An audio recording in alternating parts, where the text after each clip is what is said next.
Okay, assalamualaikum and hello everyone. This is Naja Dukawi from Gigalis Nug Harbor, and we're now having our lovely panelists here for our Blerd panel. So can you guys introduce yourselves? Guys, I'm Gareth Bryant. I'm a chaplain, I'm a counselor, I'm a therapist, and I like anime and martial art type of stuff. Awesome. Blerd lives matter. Awesome. Hi everyone. So name is Cheyenne Flaherty. So I am a graduate. So got my master's. I am a mental health advocate as well as social justice, but been a lifelong blerd. Anything that's nerdy, I probably have watched it. So Awesome. And to further introduce myself, again, my name is Naja. I'm the founder of Geek Goddess Nug Harbor. I am also a blerd, if you cannot see with my posters behind me. And also too, I am currently in school for creative art therapy. I'm also a mental health advocate, social justice advocate, and lover of anime. We are going to get started now with some questions. So the first question is, what does the word blerd mean to you? okay, so blerd. So a person of color that is a nerd or identifies as a nerd.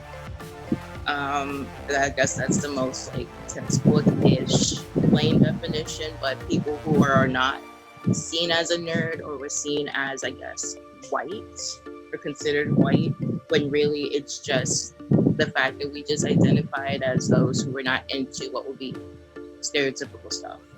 So that would be like my basic definition of a blerd. I kind of share Shan's definition in a lot of ways. It's funny because like the era that I grew up in, like being a nerd had a real interesting like spin on it. Like when I was growing up, nerd just meant someone who was smart. It didn't mean someone who was like socially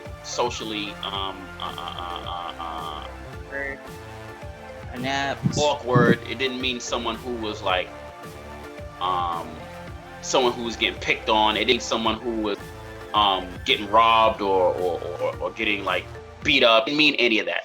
It just meant someone who was smart, someone who did in school. That's really all nerd actually meant. So in terms of like how European people describe nerds as people who are like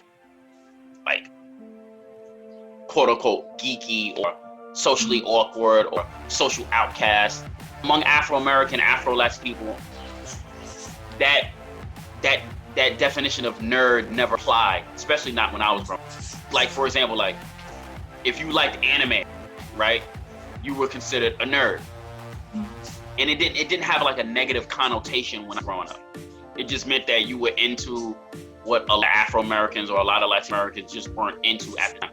There's a lot more Afro-Americans and Latino Americans that are into anime and stuff like that now than there were ever before when I was coming up. Yeah, I definitely. And even when I was coming up, there was a lot of non-Asian people into anime. So it's even more so now than it was when I was growing up. I definitely want to piggyback on that because even though Naja and myself kind of grew up, like sometime after kind of like you going through like your middle school and high school phase, I do remember that kind of like being the anomaly, even though with my schooling it was mostly black and Latino people. It was just through the fact that if you were into these things, yeah, you were considered one of those, not an outlier, but you were definitely considered some type of outcast because of the fact that it wasn't stereotypical. It wasn't considered that you would be someone that was, I guess, normal within a crowd of people in a school. And I know for someone like myself, I am a Black woman who has been into anime, martial arts, comic books, Lord of the Rings, so as geeky as it can go, as nerdy as it can go, and then being smart. Because I remember being bullied for being smart also. So having all of that in one body and as a woman was a hot mess for like my adolescent years. Especially because it's like, okay, you're not a you're not a girl because you're not into what's considered feminine stuff, but you're not a guy because you're not a guy. So why are you into these things? So I guess in a way with my experiences being Black, blerd, and female, was definitely an interesting life. It was definitely an interesting childhood between, you know, then and now. I can totally like add on to what Cheyenne is saying, because growing up and it's very similar, like trying to be a nerd for Black people in general was kind of seen as weird, because it's like, oh, you're not really Black, or you get your quote unquote Black card taken away because you aren't doing things that are associated with Blackness or Black culture, which again is always developing itself. And on top of that, being a female, it's like, oh, like that's not what females aren't into video games, females aren't into comic books, females aren't into anime, martial arts, all those different things. Those are not feminine, those are not women alike. And then also too, for me, on like a religious aspect, as a Muslim, some people are like, oh, you can't get into that type of stuff, that's some Western stuff, that's some fitna, that's something else, you know, just a combination of different things. So for a very long time, I didn't know the word blerd even existed up until I got older. To me, I was just like, okay, I'm just a person who likes anime. Like, I'm a quote unquote like weeaboo, right? Someone who's overly obsessed with anime and wants to be Asian, right? That's what I thought I was, even though that wasn't who I was, but that's what I was categorized as and kind of ostracized as not being Black enough, on top of, similar with Cheyenne, being a smart person. So it's like, oh, because you're smart, that takes away your Blackness, and which never made sense to me.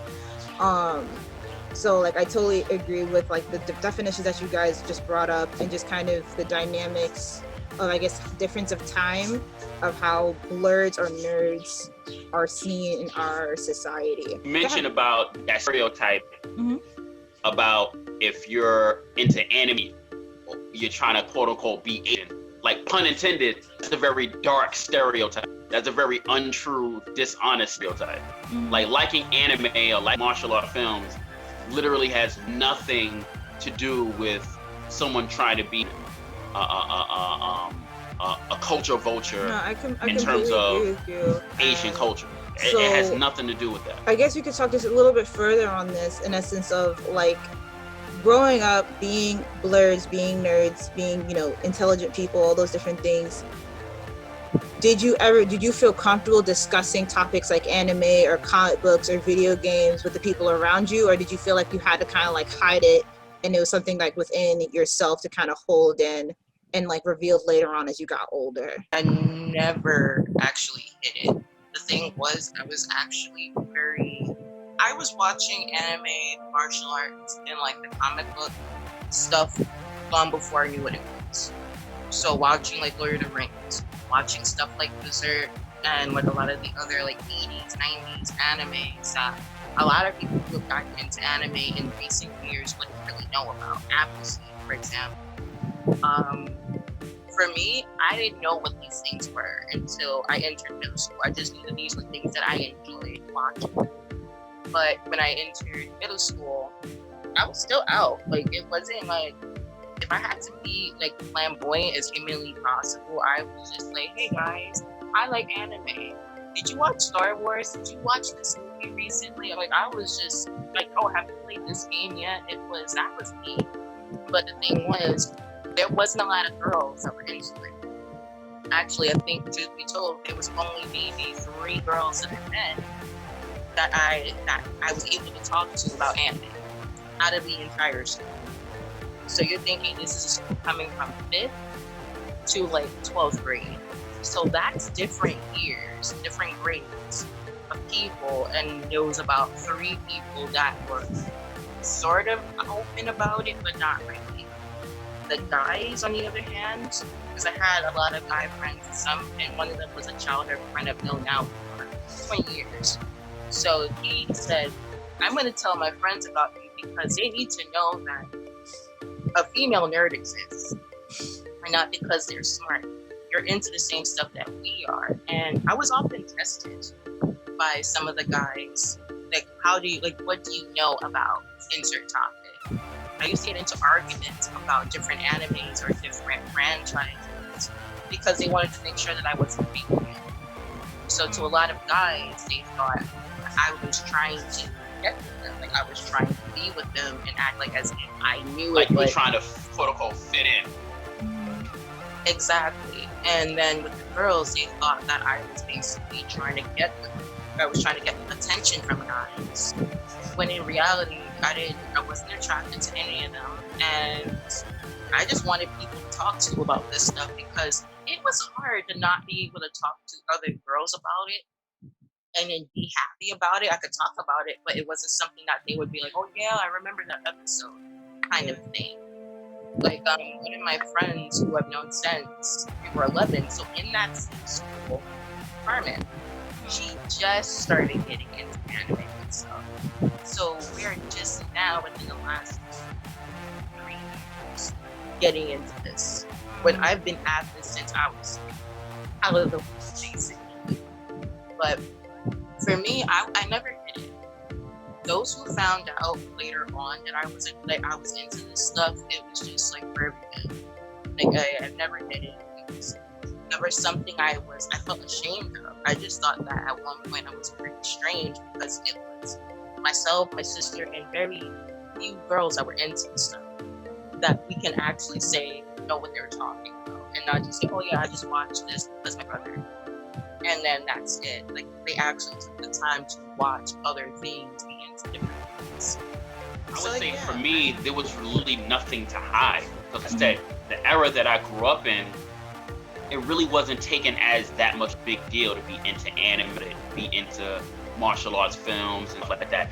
That stuff that, like you like in my era when growing up, you could have like the most hardened gangsters or drug dealer killers watching stuff like Dragon Ball Z and Basilisk and Shinobi and Akira and Ninja Scroll and Fist of the North Star and all this other stuff. Like that was commonplace, like the show of this kung fu flicks and stuff like that. That was commonplace for Transformers, Voltron, and like stuff like was so commonplace when I was growing up. No one was ever ostracized for that. Nobody. I mean, people were ostracized for other things, but people were ostracized when I was coming up. People were never ostracized for being anime heads, ever. Like that just never happened. Now, if you were to go to an anime convention and dress up like an anime character, then you probably would have been ostracized. But in terms of just enjoying it or watching it, no one, from what I know, from what I remember from, none of us were ever ostracized for that because they would just see of us on different levels of our societies, of our environment. Like I said, from the street dudes to the regular dudes, everybody was watching. That's just how it was. So for me, whenever I did mention it to people, when they would mention something, let's say like about like Dragon Ball Z, which is very mainstream, like, oh yeah, I really like Dragon Ball Z and this, but if I try to mention other animes that aren't as popular, they would be like, oh no, you're going too far kind of thing. Like the ones that wouldn't come up on like TV, like when, especially when the internet came out and I was allowed to use the computer. Like I would go and play on different sites like Crunchyroll or like Anime Fever and different like, pirated websites to get like anime. So I would know about a lot more than people who just watch it on TV, which I didn't know that other people didn't do that. So when people did mention stuff like, oh, like I watched Sailor Moon, I watch this, I watch that, I'm like, oh, I watch those things too. Do you watch such and such? They're like, oh, no, like what is that? And I'd be treated as I'd be treated weirder by the quote unquote weird people or the quote unquote nerds as more nerdy or more geeky because I was so invested to it past the point where it's on regular television. That always had me mind blown. And thing is, I was telling my sister about this recently because I was telling her about kind of like the whole panel. So pretty much I was telling her how my childhood friend, his name is Miguel, had actually called me. I guess he was talking to a lot of the guys that we both know. He still is in contact with them.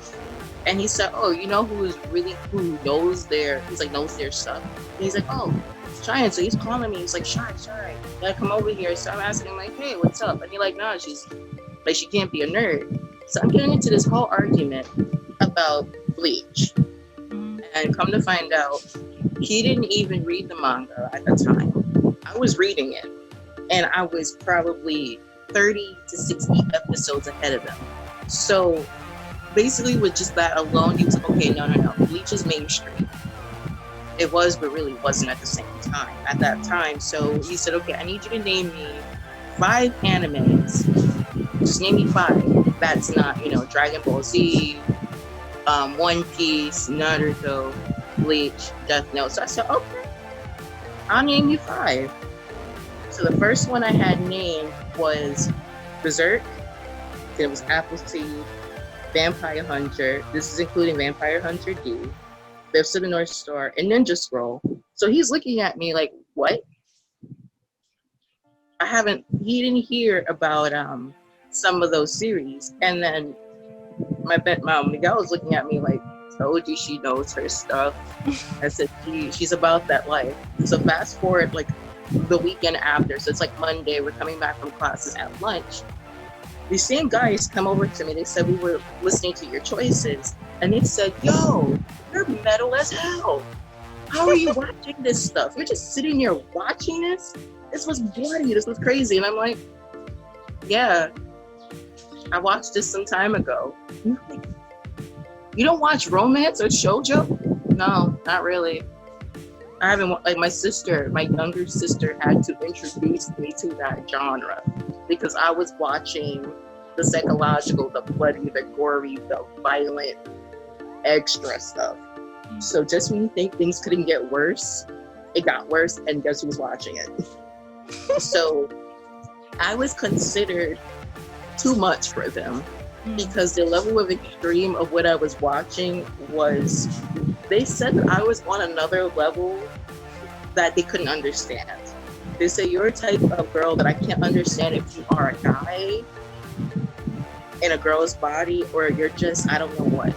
So I was kind of deemed unidentified species. They just couldn't put me in a category for I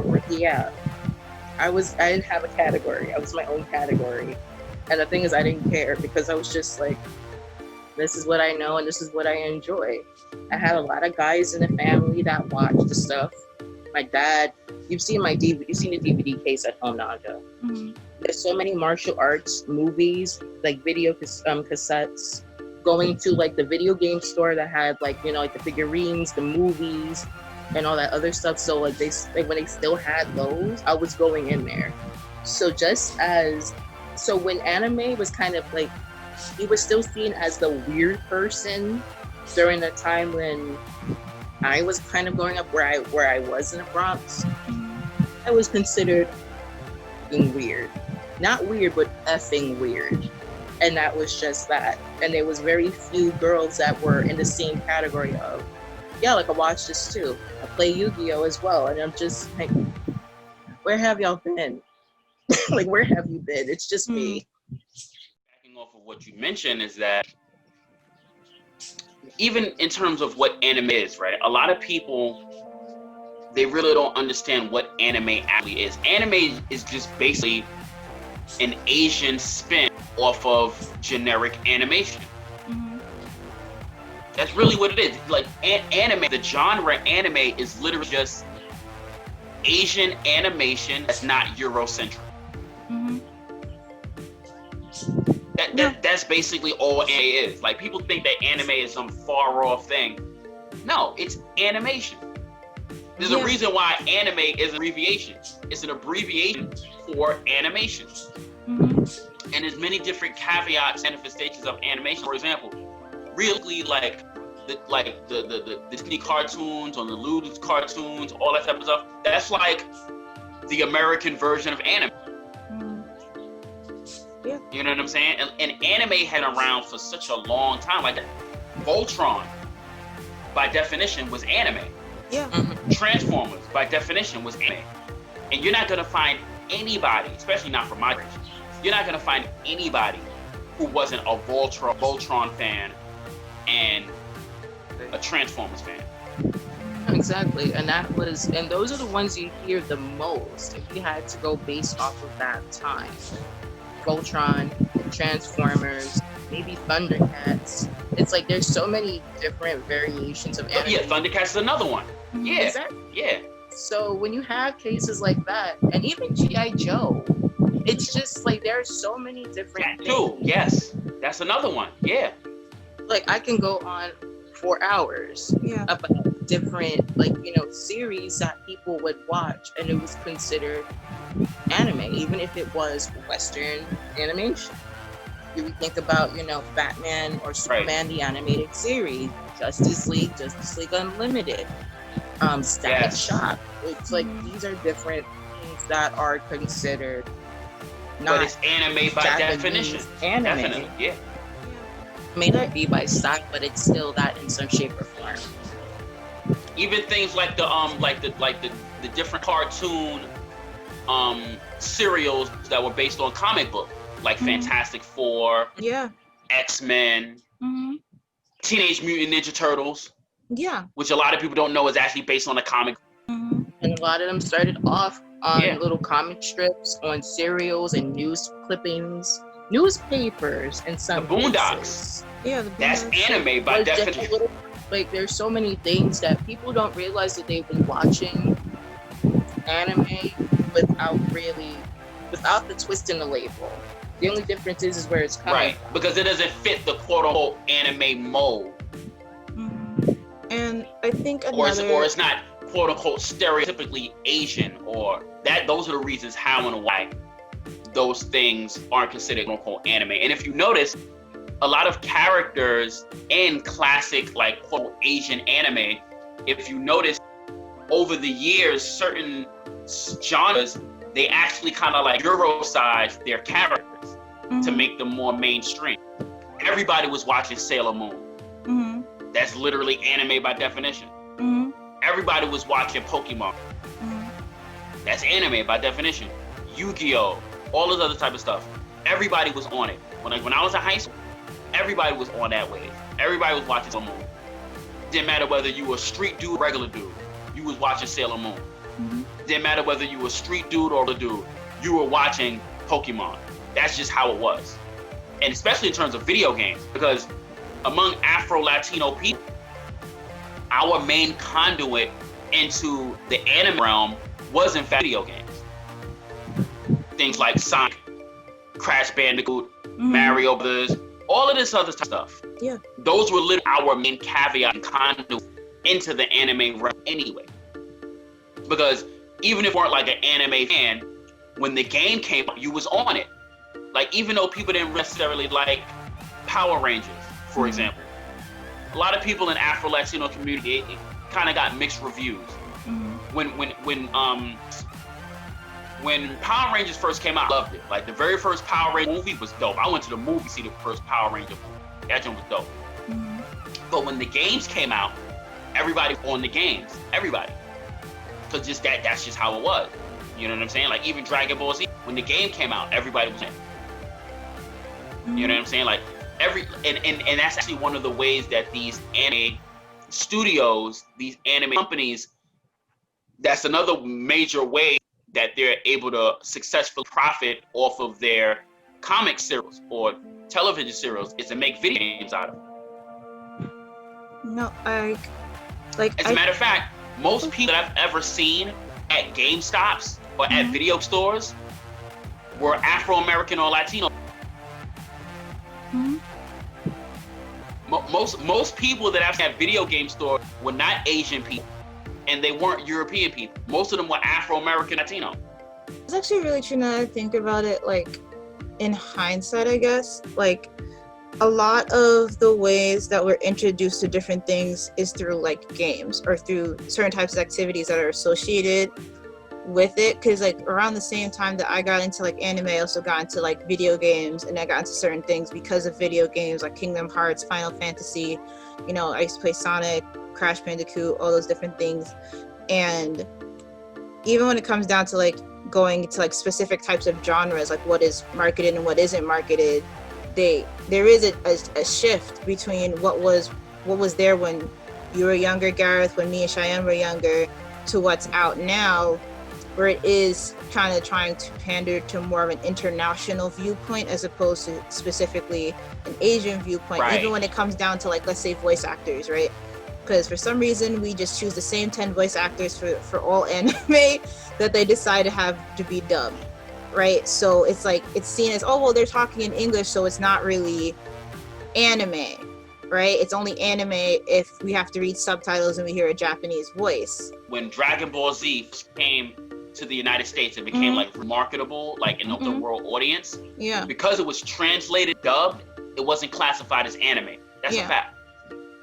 In spite of the fact that it actually is anime. Literally, what changed it was the subtitle and the dubbing. Because even speaking of specifically Dragon Ball Z, right?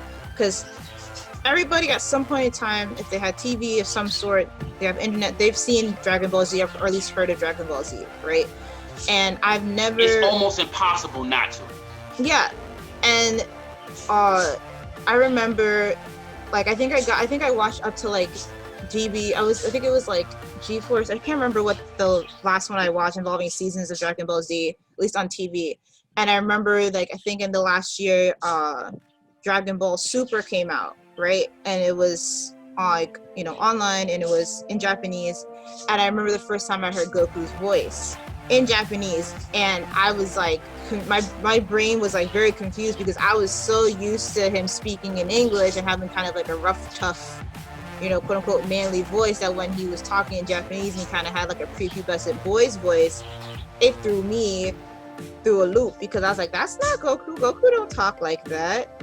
It was the culture shock. It was a culture shock because I'm thinking about it as an American culture mindset, even though this is not American styled, you know. No, that's what I mean by the culture shock. It's like you're still expecting for it to sound the same way as it would an English voice. Yeah. And that's happened with a couple other animes, like even with like newer ones like My Hero Academia. They're starting doing that stuff with like Demon Slayer, where it's becoming to the point where people are hearing it in English or any other language because they're also having it in Spanish, having it in German, where it's no longer becoming considered as Japanese animation or such a quote unquote foreign, you know, form of entertainment, because it's being translated, it's being voiced over in those languages, that when people do hear it in the original languages and the place that they come from, is deemed as being weird or strange, even though they all come essentially from the same location. Yeah. Matter of fact, you know what? The Lion King was originally an anime. Yeah. A lot of people don't know that.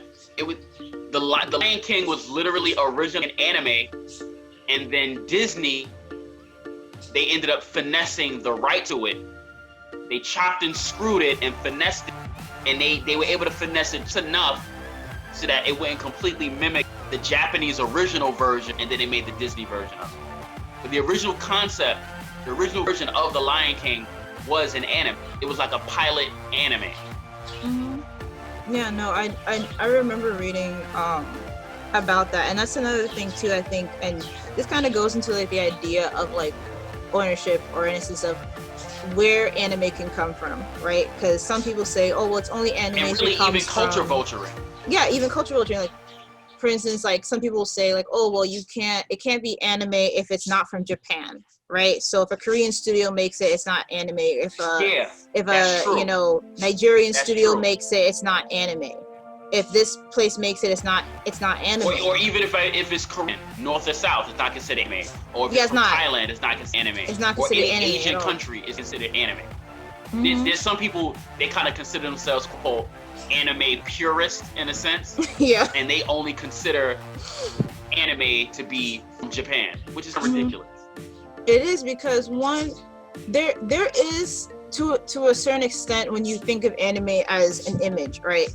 There is a certain type of style that goes with anime, in essence of how it's drawn in comparison to Western styles, specifically American cartoons. That if you put two images together, you'll know most likely which one is most likely coming from Japan. No, the artistry is respectively very different. Yeah, it's respectively different. Yeah, and it's respectively very different. And even like when it comes down to like, let's say storyline, right? Because a lot of American cartoons, they may or may not have a plot, they may or may not have a storyline that you can follow up with character development and stuff like that. But not all, because there are animes that are just like that, like slice of life type of stuff. Where there is a storyline, there's a follow up, you do kind of get connected and pulled in by characters and situations that go on, which is a difference between the two. However, it's always again gatekeep that, oh well, this person isn't this isn't anime because it's not coming from Japan where a lot of stuff originated from. And I'm seeing now where there's certain places that are kind of breaking that mold. Like recently there was an announcement, like I think about 2 months ago, about a black-owned anime studio coming up in Japan to start like releasing certain things to have more characters of color. Because now that anime is so Speaking widespread. of, Afro Samurai was one Yeah. of the dopest Yes. animes that I ever saw. For the record, Mm-hmm. Afro Samurai is a classic. Mm-hmm. I completely agree with you about that. And I And think in fact, Afro Samurai honestly doesn't get the credit that it deserves because of what you just. Mm-hmm. And like and this is like kind of segueing into another question that I have in the essence of like representation, right?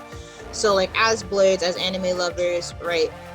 In essence of representation, not just in anime, not just in like comic books, but how do you feel like we are properly represented as a group when it comes down to not even just mainstream, but just in general, like topics of comic book, video games, anime, like sci-fi, fantasy, those types of things that would be categorized as geeky or nerdy?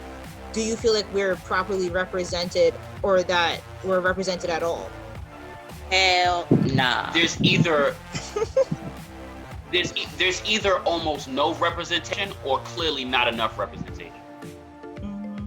Yeah, like basically, it's Like, you know, to be honest with you, to keep it tall, in terms of representation via entertainment, the only arenas where Afro peoples are allowed to really shine in terms of entertainment are sports and pornography. Outside of sports and pornography, Afro peoples are not really given the lanes to really shine in terms of representation. Also singing and like rapping too, as another venue. Well, yeah, kind of like music too. Yeah, music. But just in terms of music, if you compare quote unquote non-black music genres to quote unquote black music genres, quote unquote white music genres clearly outweigh the quote unquote black music genre. Mm. So remember, music is an international thing. Yeah. You know what I'm saying? Every society, every culture has a music. Mm-hmm. But if you compare, even though it's very evident rap music makes more money than other genres of music, but if you objectively compare the genres, rap music is a very small genre in comparison to other musical genres. So even in the music world, rap artists who are predominantly Afro-American or Latino, they're still minor representations of just music in the genre itself. No, I agree. Go ahead, Shai. So what I'm pretty much saying is, But definitely in terms of anime, there's very little like Afro representation. And then when there is Afro representation, it's always dealt with mixed reviews. Like the Afro representation is always accused of supporting pro-Afro culture of Asian culture. Is always reviewed or criticized in context.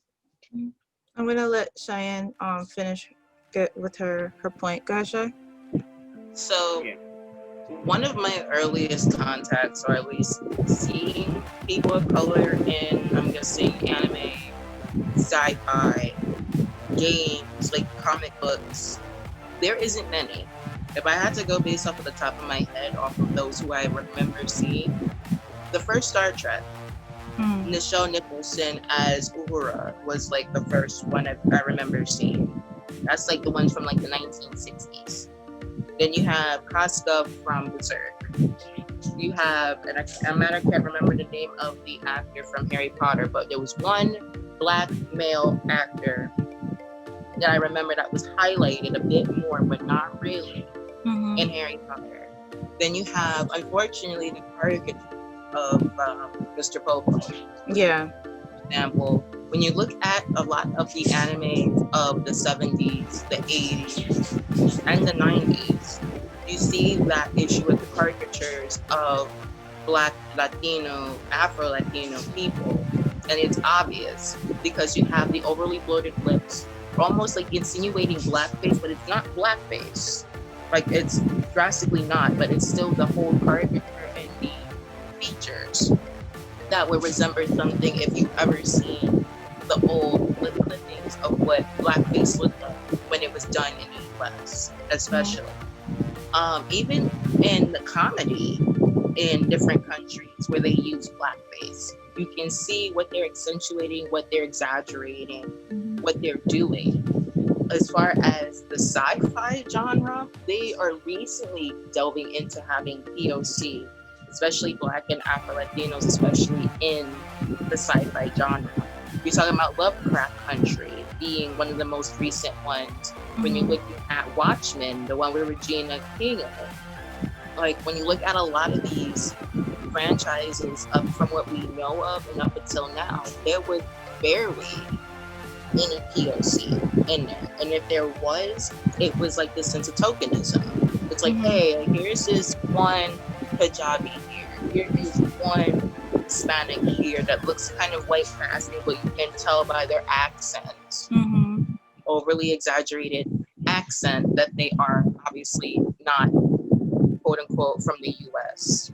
I'm not going to say American because that's a whole entire, those are two continents. We're not going to use America. So when you look at it, as far as the idea of seeing ourselves as a blerd or seeing ourselves in cinema, seeing ourselves in entertainment and animations, not just anime, but across multiple boards. Yeah. You don't really, even in animators and people who are actually in the digital art field, you don't see too many people of color involved in it, which is why I give my sister, who is a Black woman entering a digital arts kind of field, especially in game creation.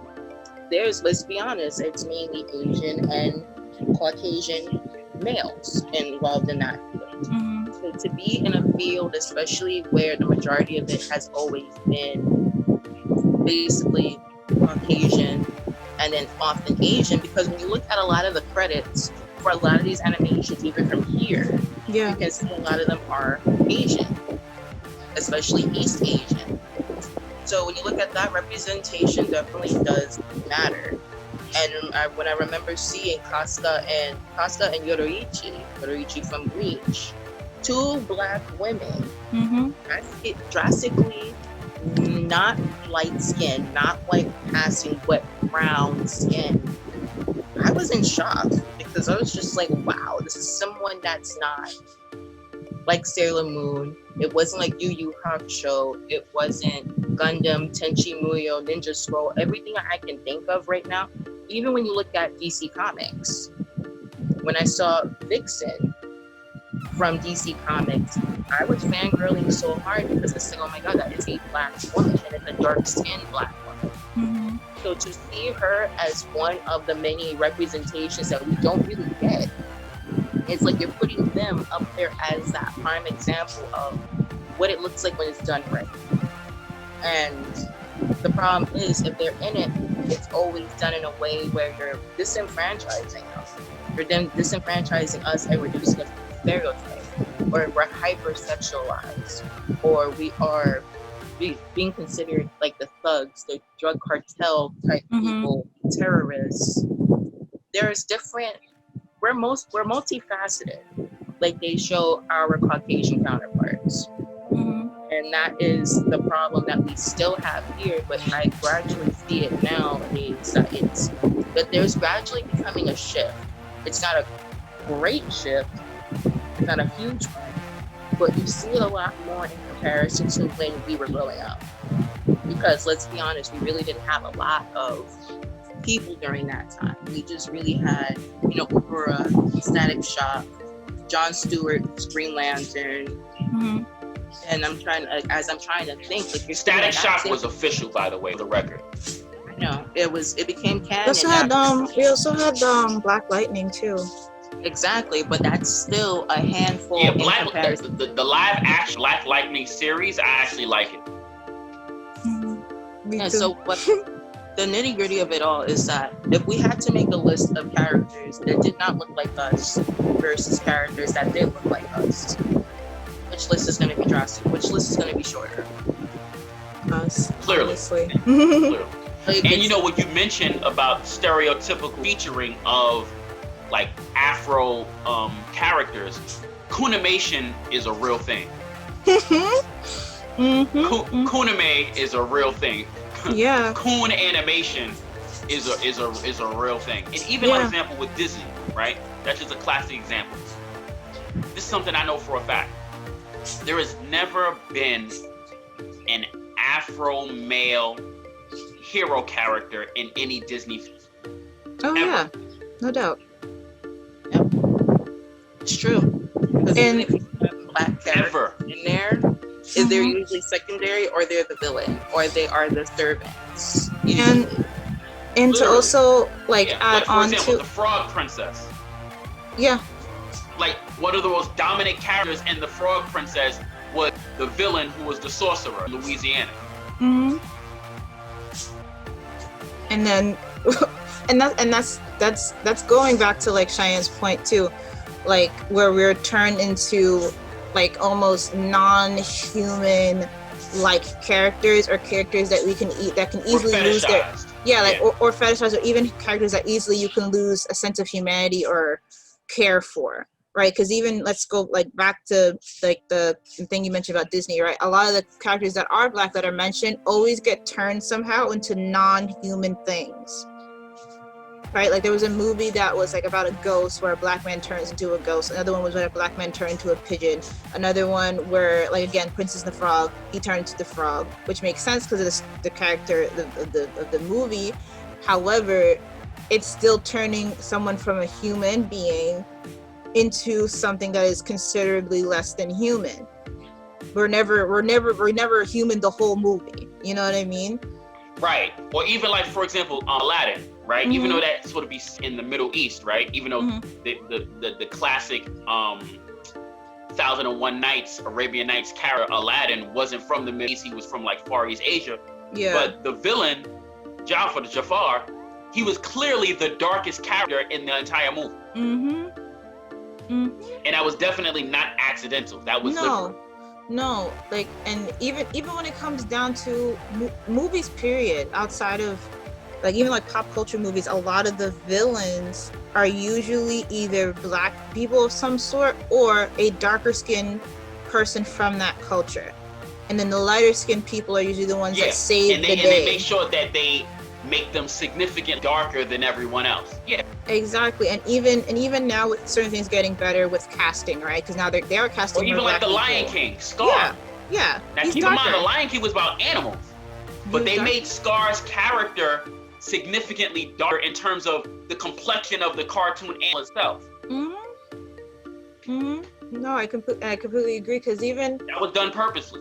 And even like with casting from like movies to books, right? Like the movie The Hate You Give, the original character, the female, was much darker than the person who played her. And I am in a way appreciative of the fact that they are casting more people of color. They are casting more black people for roles that are not thuggish, that are not prostitution, that are not these extremely negative types of things. However, now that they are starting to cast black people, they're looking for the fairer skinned ones, or for the ones that are more acceptable to like Caucasian society, where it's like, well, they're black, but they're not black. Like that's what I get from the way they're certain things are casted. Right, exactly, right. Not blackity black. And matter of fact, I'm glad you mentioned that. Even like the Lion King, right? It's no accident that they portrayed the Lion King as kind of like the North American woodland version of Bambi. They purposely, of all of the storylines you could have possibly about a cartoon set in the continent of Africa, all of the civilizations you could have made a cartoon based on, you purposely didn't make a cartoon about Africa, about human beings. You chose to make it about animals. That says a lot also. No, No, I completely agree. And even like I'm backtracking a little bit to like video games, like in selection of characters. Like for the longest time, our skin tone didn't exist in video games. Like there was just white, slightly like what do you call it, dark white, and like there was no brown or shades of brown. Right. Or the occasional black character like in Mike Tyson Punch Out, or Barlog in Street Fighter, or I forgot the name of the character in Black Character Jax in Mortal Kombat. Yeah. Those few exceptions. Exactly. And again, they would either one be so stereotypical of what society views as a black person, or they would take away features that they just look like they just colored a, let's say, predominantly white featured person with a darker skin tone, right? Or right. even or like even some of like the Asian characters, they would Euro-size them. Like for example, in Street Fighter. In Street Fighter, a lot of the Asian characters, they're like Euro-sized. They're given like Euro features. Yeah. Like for example, Ryu. Yeah. Right? He's Asian, but he has like a Euro kind of face. Or even like Akuma, right? Akuma is a god demon, and they got him looking like a damn bronze skin rasta. and Akuma's not even human.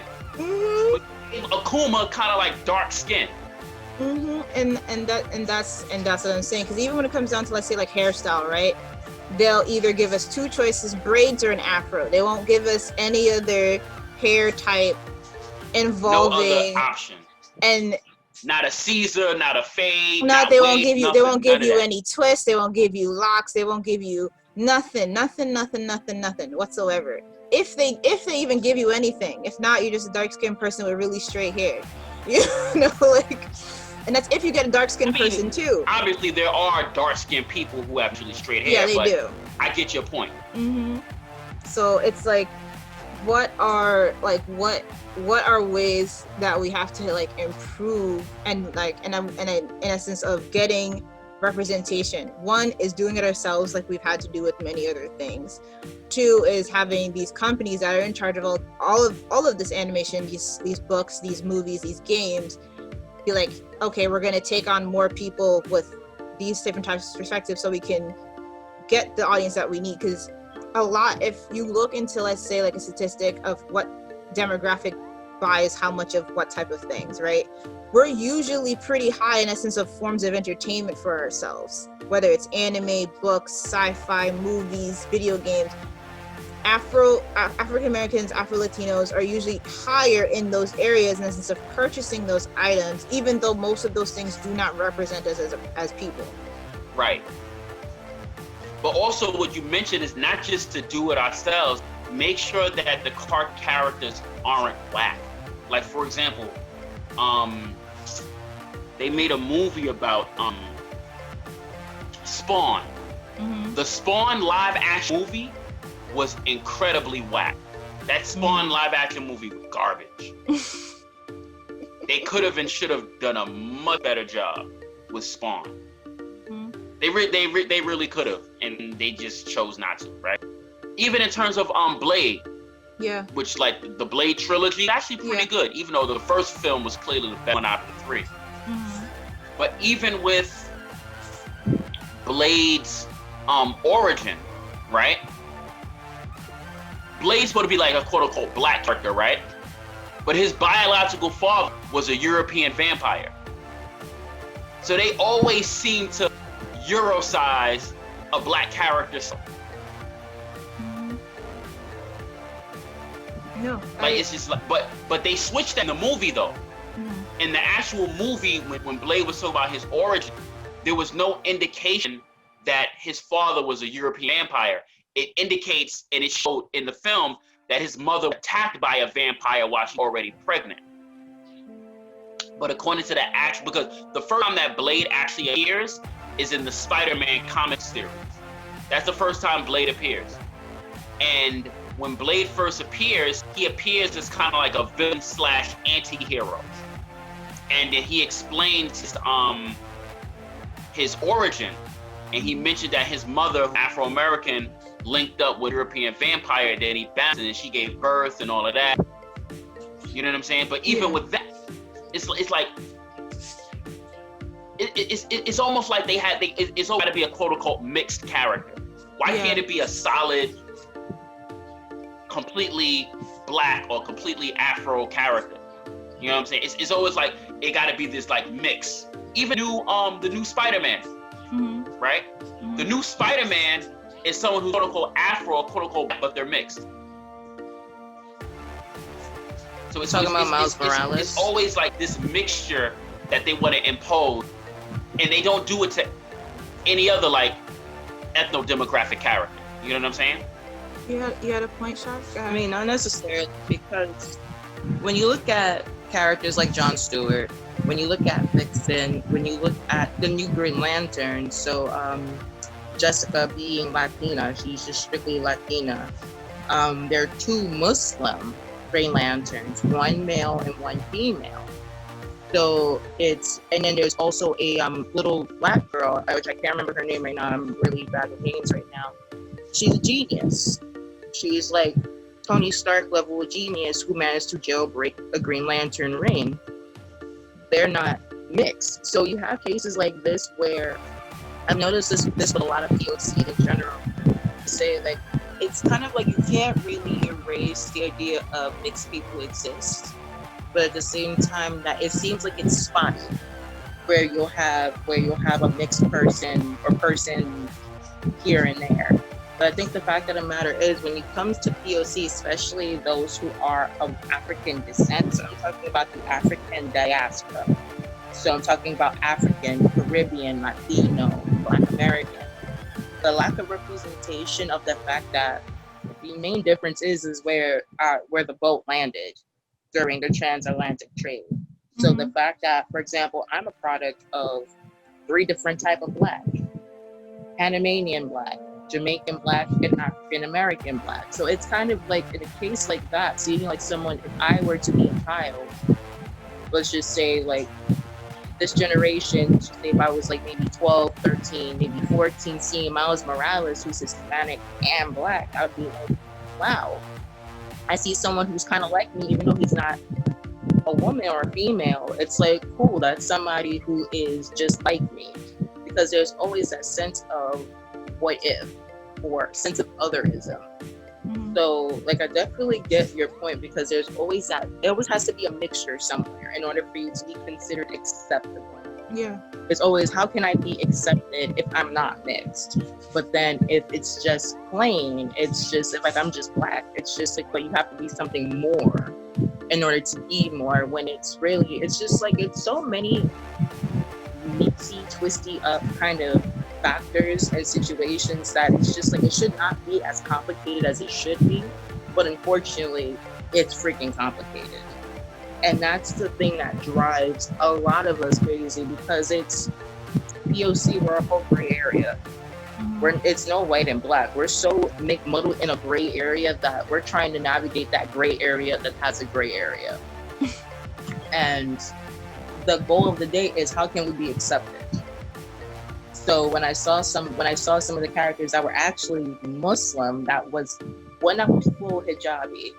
I think her name was Dusk. I think she was like a Marvel character, but she was able to turn into sand, like able to manipulate her body to turn into like literal dust or sand. So to see her in a full so basically the Muslim version of Seaman from pretty much, right. but without not so much. They don't show too much about her in terms of what else she can do. But when they told her to do something in one of these, it was if I can remember the series, it was one of the X-Men series. I'll find it. I'll send it to Naja or you on Instagram, where they said like, okay, like we need to do something, like we need to get out of here. She just nodded and just started disintegrating and turning into sand, and did what she had like to Michael do Jackson in the Remember the Time video. Yeah. Basically, but it's just still like the fact that you're able to see, and she wasn't a light-skinned hijabi. That was like, wow, like she's not light-skinned. regardless of how much was covered, it's the fact that it's like, if you can represent someone who is Muslim with the hijab without questioning if she is oppressed or not, but they're still able to be defined as a hero in her own way with her own morals, you can pull off just about any other character. But the problem is the goddamn biases and what people think, what they define us to be. And it's just like, Hold on 1 second. am I Hold on. threatening? Am I working? 1 second. Pause. Go. So basically what I was saying was, if you're able to have characters like Dusk, for example, who she was in full blown, I think she was in a burqa at that. So it's like, if you are able to dictate characters who are, regardless of what their religion is and their practice, and then they're still able to be what's defined as a hero without being seen as oppressed or being seen as the stereotypical stereotype of a terrorist or submissive or anything else, you can do it. The problem is the biases. Why do you have to think that we have to be perceived as one particular thing in order to be seen as normal? It's in not order to normal. be validated, right? Yeah. Right. It shouldn't be. It's not normal, especially when you have 7 billion people on the planet. There's too many groups of people that you can represent properly. And if you don't know how to, find the people to do it right. You can. I'm glad you mentioned that, because there's many things that we entertain that's abnormal humanly. For example, bias is abnormal. Discrimination is abnormal. Oppression is abnormal. White supremacy is abnormal. Xenophobia is abnormal. None of these things are correct, normal things, but yet we allow those things to manifest within us all the time. Mm-hmm. It's just a classic flaw in as per human weakness. Mm-hmm. And I wanna like also speak to like Cheyenne's point about how important representation is. And I mean, and that's one of the reasons we're having this panel too, as a part of representation, to show, hey, look, we exist, people. You know, because a lot of times we don't get that representation. And a part of also to just being Black in person, whether you're a nerd, not a nerd, geek, not a geek, into things or not into certain things, not having enough representation in the type of media, the type of entertainment, the type of things that we're consuming does have effect on the mind. It does have effect on whether or not we are truly human in a way, if we're really worthy of certain things, if we can really obtain certain things, unless we're able to visualize it for ourselves, right? So being able to see like Afro samurai and like kicking ass, like in the anime and stuff like that, being able to see certain people in Star Wars and Star Trek. I forgot his name. I think his last name is Boyega. The newest Star Wars. Yeah, exactly. Like in the newest Star Wars movie, right? I was hype as heck. I was like, yes. And they gave him a humanistic quality. They didn't make it seem like he was some gangster or some thug. They gave him a regular personality. And he wasn't just a lackey. He wasn't just the help. No, exactly. Like he thought like he was for a legit himself. Protagonist in the storyline. Mm-hmm, exactly. And even though at one point in time it did sway towards Rey in the movie, it still gave him a very large part and a very large role especially as a Black person in that movie, because all the previous Star Wars movies didn't have a main character that was Black that actually impacted the story in some way, shape, or form. Yeah, you know, the only Black. Actually, that's not true. James Earl Jones voiced the Darth Vader. That is true, but a lot of people didn't know that. Yeah, but that's because they figured. And unfortunately, I mean, obviously he gets paid for that. Yeah. But he was never credited in any of the Star Wars movies as being the Darth Vader voice. Exactly. Mm-hmm. Obviously, he was on contract. He got paid for it, but he was never credited as being Darth's voice. Mm-hmm. Yeah, but you also think that the Darth Vader was Mace Windu, who was significant, because Darth Vader clearly is the most dominant Star Wars character ever. And to have the voice of Darth Vader, who's voiced by an Afro-American, to not be credited in the movie, that actually says a lot. Oh yeah. Problematic. And what were you saying? And remember, Shaq? James Earl Jones at that time, he wasn't an upstart fresh actor. He was already an established actor by the time he got the voice of Darth Vader. He was already an established actor, and that's his most famous, that's his signature role. In spite of the fact that you never saw him on screen, that's his most memorable, that's the most memorable element of his acting career, being the voice of Darth Vader. Because to be honest, most people don't remember anything about James Jones other than being the voice of Darth Vader and other than being the voice of Mufasa in The Lion. That's true. That's very true. And then again, we keep going back to like some of the similar points as we're talking about different genres, where it's like, if we do get a role, right, we're either not human, we're not credited, there's nothing that shows our representation that we had any type of quality to it. Like there was something I recently looked at. It was some country song. I forgot the name of it, but it was a country song that I thought was sung by like a person who was white, just because of the way that it sounded. And then, but the original song was sung by a black man. Same lyrics, everything. However, this other artist took it up, who was Caucasian, and mainstreamed it to the point where the original artist never received credit for it. Elvis Presley was actually famous for doing that, because Elvis Presley was really the Eminem before M. And that, because like before Elvis Presley came to the scene, there was a lot more Afro-American reputation in rock music prior to Elvis Presley.